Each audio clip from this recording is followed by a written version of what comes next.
Hello everybody, today I am back with another video, and today I'm going to be covering the menu tutorial as I did in my last video.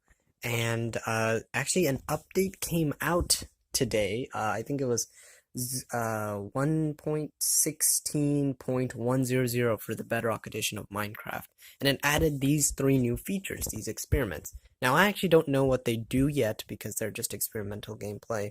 They were just added today, literally hours before recording this. So I'm not going to be covering the experiment part, but I am going to be covering cheats because I do know what those are. So yeah. So initially it's going to have activate cheats. You'll notice that this setting will basically allow you to access all these settings. These are kind of grayed out, meaning you can't change them as of right now.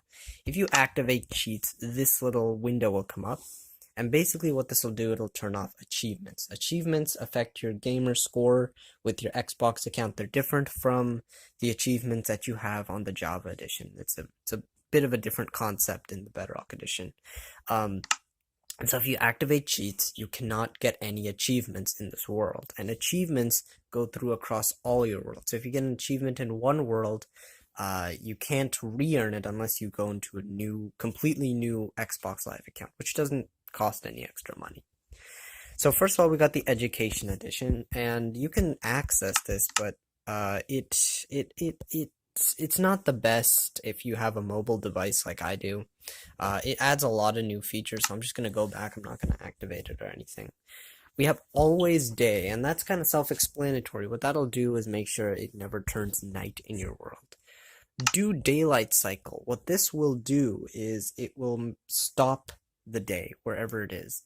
And that means, and you'll notice that these are mutually exclusive. If I turn Always Day on, Do Daylight Cycle will turn off, because Do Daylight Cycle means it'll go from day to night to day to night. If it's always day, there's no cycle. So obviously, Do Daylight Cycle can't be. But you might be wondering, well, what if I want to have a world that's always night? And what you would do then is that you would first start up the world, set your time to night. You have cheats on you, or otherwise you wouldn't be able to change any of this. Then you'd go in, and then you'd just then you'd turn off Always Day, and it'll actually allow you to turn off the cycle while also keeping it day. Or you could put a repeating command block that continuously sets it to night, but that might lag your world more. I think this is a bit more effective if you want to set it to always night. If it's a bit complicated, I will, if you guys do want a clip on exactly how to do it, I will make another video, and I'll make it unlisted, and then I'll put it in the description or the comments of this video or something, whenever you guys want to see it. So we got the Do Daylight Cycle and Always Day. Keep inventory. Basically, if you die, normally your inventory goes out of you lose all your inventory, and it'll just sit there on the ground. If you die in lava, then it'll all burn up. Most of it, usually. But keep inventory makes it so that you keep everything. Your XP, your armor, your items, whatever you had. You might take some damage to your armor, which is implied if you died. But yeah, you will keep your inventory. And this is a cheat, so technically you won't have achievements on. So unless it's for some like mini game that you're making, it's not gonna really help in your survival experience. It might help in your creative. Mob spawning. Mob spawning, basically, mobs spawn naturally, regardless of whether you want it or not. And you can stop it by turning off this setting, and then mobs will not spawn.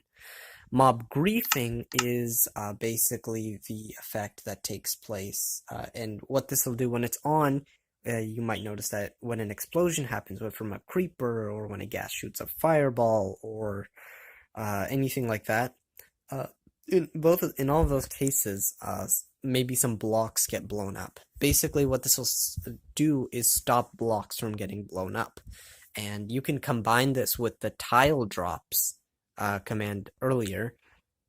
You can keep this on. Basically, they'll break blocks, and if you turn off tile drops, if you have a setting sort of like this, then what that'll do is that'll make sure that if it does explode, it will break the block since mob griefing is on. But then the items for the blocks won't actually drop. So let's say it's a ghast and you're fighting a ghast. It blows up some netherrack or something. Then the netherrack items won't actually drop. And this might be useful for lag or something. And I don't know how much tile drops is going to help.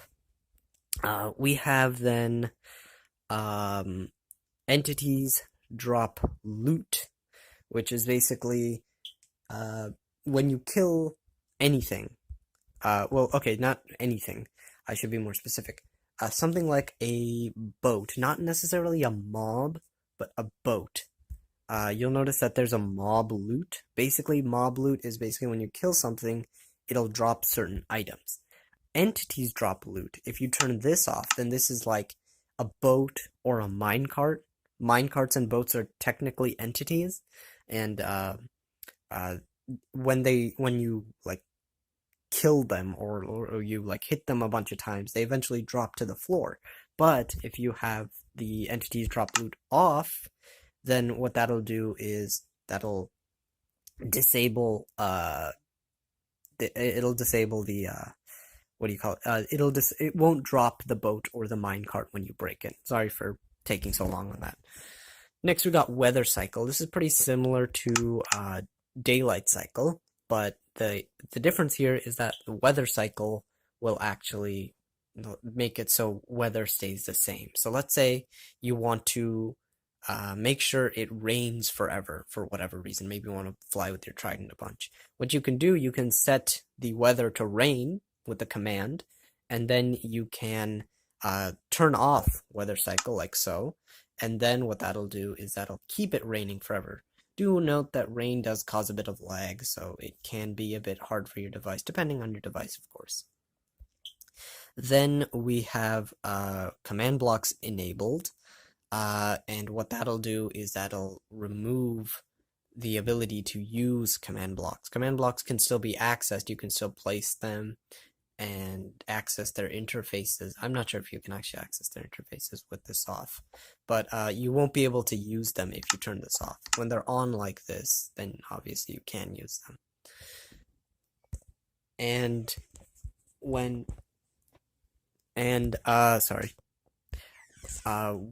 we have random tick speed, this is basically like this controls how fast maybe a forest would burn, or how fast redstone goes. Basically things that are influenced by ticks, and basically events. And that's basically the entire menu here. Obviously I didn't cover the experiments because I actually don't know what these do yet. I will need to find out what they do, and I'll maybe cover that in another video if you guys want it. So if you did enjoy this, thank you guys so much for watching, and that will be it for this video. Thank you guys.